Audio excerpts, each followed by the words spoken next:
మీరు అతిగా గురక పెడుతున్నారా? గురకకి గుండెపోటుకి చాలా దగ్గర సంబంధం ఉంది. గురక అతిగా పెడితే గుండెపోటు అవకాశాలు చాలా ఎక్కువ ఉన్నాయి. అది ఎలాగో మనం మాట్లాడదాం. మనతో ఉన్నారు జర్మటీన్ హాస్పిటల్ నుండి MD DM cardiologist doctor Bharavi Chunduri గారు. నమస్తే. నమస్తే. గురక పెడితే గుండెపోటు వస్తుందా సార్? గురక ఎక్కువ పెట్టే వాళ్ళకి గుండెపోటు వచ్చే అవకాశం ఎక్కువ ఉంటుందండి. గురక అనేది మనం ఇంగ్లీష్లో అబ్స్ట్రక్టివ్ స్లీప్ యాప్నియా లేదా స్లీప్ డిజార్డర్డ్ బ్రీతింగ్ అని అంటామండి. గురక కంటిన్యూస్గా పెట్టే వాళ్ళు ఉంటారు. సో పడుకున్న right from the starting to the end of the sleep, వాళ్ళకి డెఫినెట్గా ఈ స్లీప్ డిజార్డర్డ్ బ్రీతింగ్ ఉంటుందండి. సో వీళ్ళు ఎక్కువ స్థూలకాయంతో ఉంటుంటారు. వాళ్ళకి నెక్ సర్కంఫరెన్స్ కూడా ఎక్కువగా ఉంటుంది. సో వీళ్ళకి ఏంటంటే నైట్ ఫుల్గా అంటే రిఫ్రెష్డ్ స్లీప్ ఉండదు, ఫ్రాగ్మెంటేషన్ ఆఫ్ ద స్లీప్ ఉంటుందన్నమాట. సో వాళ్ళకి ఫ్రీక్వెంట్గా లెగుస్తూ ఉంటారనమాట. ఫ్రీక్వెంట్గా కొంచెం కొన్ని నిమిషాలు నిద్రపోతారు, మళ్ళీ లెగుస్తారు. ఫ్రీక్వెంట్ ఎరోజల్స్ ఉంటాయి. అంటే వాళ్ళు బెడ్ మీద అలా పడుకొని ఉండొచ్చు, కానీ వాళ్ళకి ప్రాపర్ స్లీప్ అనేది ఉండదు అనమాట. సో వెనెవర్ ప్రాపర్ ఇలా స్లీప్ ఉండదో వాళ్ళకి బీపీ డెఫినెట్గా హై ఉంటుందండి, డే టైం బీపీ. సో వాళ్ళకి ఎక్కువ అధిక రక్తపోటు వస్తుంది.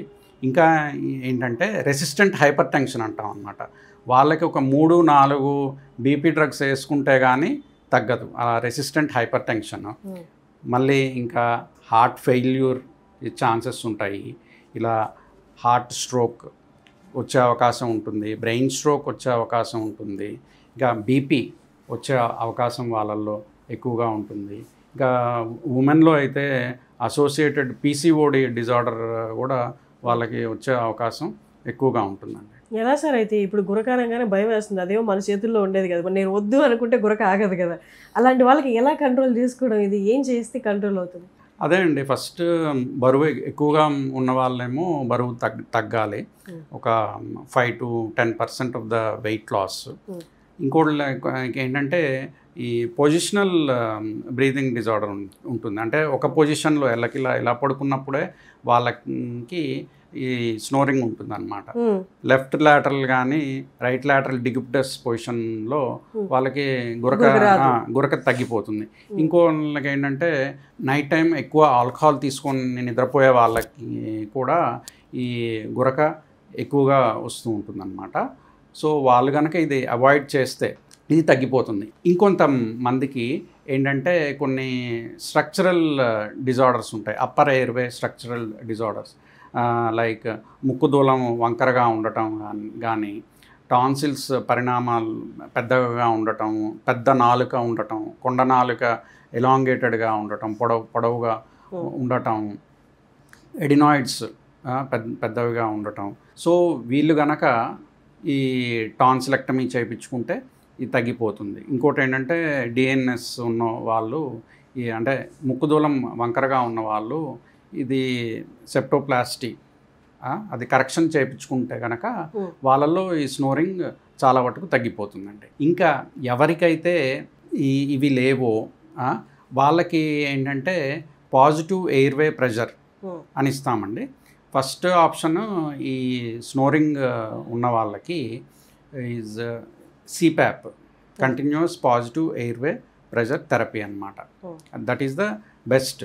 ఒక రేడియో పరిమాణంలో ఒక మెషిన్ ఉంటుందండి, దాని నుంచి ఒక పైపు ద్వారా గాలి ఫోర్స్గా వస్తూ ఉంటుంది. అది మనం మాస్క్లో ఫేస్ మాస్క్ కానీ నోస్ మాస్క్ ద్వారా కానీ కట్టుకొని నిద్రించాలి.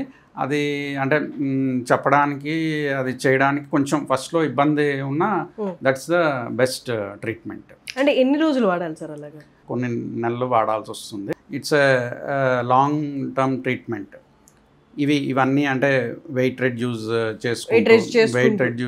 చేసుకుంటూ ఇది వాడుతూ ఉంటే క్రమంగా అది తగ్గుతుంది. కొంతమందికి ఏంటంటే కంటిన్యూస్గా పెట్టుకోవాల్సి వస్తుంది, కొంతమందికి ఇంకా అదే లైఫ్ లాంగ్ పెట్టుకునే అవకాశం కూడా ఉంటుందండి. 22 ఏళ్ళ అబ్బాయి చురుగ్గా ఉన్నాడు, పని చేసుకుంటున్నాడు, ఇప్పుడు దాకా ఎలాంటి సిమ్టమ్స్ దానికి ఏం లేవు. సడన్గా గుండెపోటు వచ్చింది, అరగంట ముందు బాగున్న అతను కూడా ఇప్పుడు చచ్చిపోయాడు. అవునండి, ఇప్పుడు అన్నీ చూస్తున్నాము న్యూస్లో కూడా. అదే అండి, ఇప్పుడు మెయిన్ ఈజ్ స్ట్రెస్ అండి. Stress is a new form of smoking అని మీరు చదివే ఉంటారు. ఇప్పుడు సో మెయిన్ ఏంటంటే స్ట్రెస్ఫుల్ లైఫ్. ఇంకొంతమందికి ఏంటంటే జెనెటిక్గా ఫ్యామిలీ హిస్టరీలోనే ఈ హార్ట్ అటాక్స్ ఉండటం. ఇంకో వెరీ ఫ్యూ మందికి ఈ స్ట్రక్చరల్ హార్ట్ డిసీజెస్ అని ఉంటాయండి. Cardiomyopathies, hypertrophic cardiomyopathies. So cardiomyopathy ఉన్న వాళ్ళకి కూడా ఇలాగ సడన్గా చనిపోయే అవకాశం ఉంటుంది. ఇంకొంతమందికి ఏంటంటే రిథమ్ డిజార్డర్స్ అని ఉంటాయి. So long QT syndrome, short QT syndrome, WPW syndromes కొన్ని ఉంటాయి అన్నమాట. సో గుండె లయబద్ధంగా కొట్టుకోకుండా వాళ్ళకి కొన్ని డిజార్డర్స్ ఉంటాయి. సో లాంటి వాళ్ళకి కూడా ఇలా సడన్ కార్డియక్ అరెస్ట్ రావడానికి ఎక్కువ అవకాశం ఉంది. ఎంత రెగ్యులర్గా హార్ట్ చెకప్ చేయించుకోవాలి సార్? అంటే నాకు ఇప్పుడు ఏ సిమ్టమ్స్ లేవు, ఐఎమ్ జస్ట్ 22 or 25, నేను ఇప్పుడు స్టార్ట్ చేయొచ్చా regular heart checkups? Depending upon your risk factors అన్నమాట. అంటే హార్ట్ చెకప్ అంటే ఏం చేస్తారు sir regular checkups? Heart regular checkups అంటే మేడం ఈసీజీ, ఈకో, మీ కొలెస్ట్రాల్ శాతం ఎంత ఉంది, ఇప్పుడు మరియు మీ ఫాస్టింగ్ బ్లడ్ షుగర్, ఇంకా ఇప్పుడు కొన్ని రీసెంట్గా వచ్చేసరికి lipoprotein little A, apolipoprotein A, B, ఇలా హోమోసిస్టిన్, ఇవి చేయించుకుంటే సరిపోతుంది. మెయిన్గా ఏంటంటే ఈ హార్ట్ సంబంధించిన టెస్ట్లు 40 years అట్లీస్ట్ 40 మిడిల్ ఏజ్ నుంచి చేయించుకుంటూ ఉంటే మంచిది. అట్లీస్ట్ ఫర్ ఎవ్రీ 1 year వాళ్ళు కనుక ఈ బ్లడ్ టెస్ట్లు, రిస్క్ ఫ్యాక్టర్స్ ఉన్నవాళ్ళు అంటే బీపీ కానీ, షుగర్, కిడ్నీ వ్యాధులు, ఇంకా అంటే స్ట్రెస్ రిలేటెడ్ వాళ్ళు, ఒబేస్గా ఉన్నవాళ్ళు, ఇంకా వితిన్ షార్ట్ స్పాన్ వాళ్ళకి తగ్గ డిజార్డర్స్ బట్టి వాళ్ళు ఈ టెస్టులు మరింత చురుగ్గా అంటే 3 monthsకి ఒకసారి అలా డాక్టర్ చెప్పినట్టు చేయించుకోవటం శ్రేయస్కరం. అంటే అసిమ్టమాటిక్గా ఉండి నాకు ఎలాంటి రోగాలు లేవు, ఐఎమ్ జస్ట్ 25, స్ట్రెస్ అంటే అందరి లైఫ్లో అందరికి స్ట్రెస్ లేకుండా ఎవరు ఉంటారు, నాకు స్ట్రెస్ ఉంది అనుకునే వాళ్ళు కూడా చేయించుకోవాలా? మంచిదండి, చేయించుకుంటే ఆల్వేస్ దట్స్ బెటర్.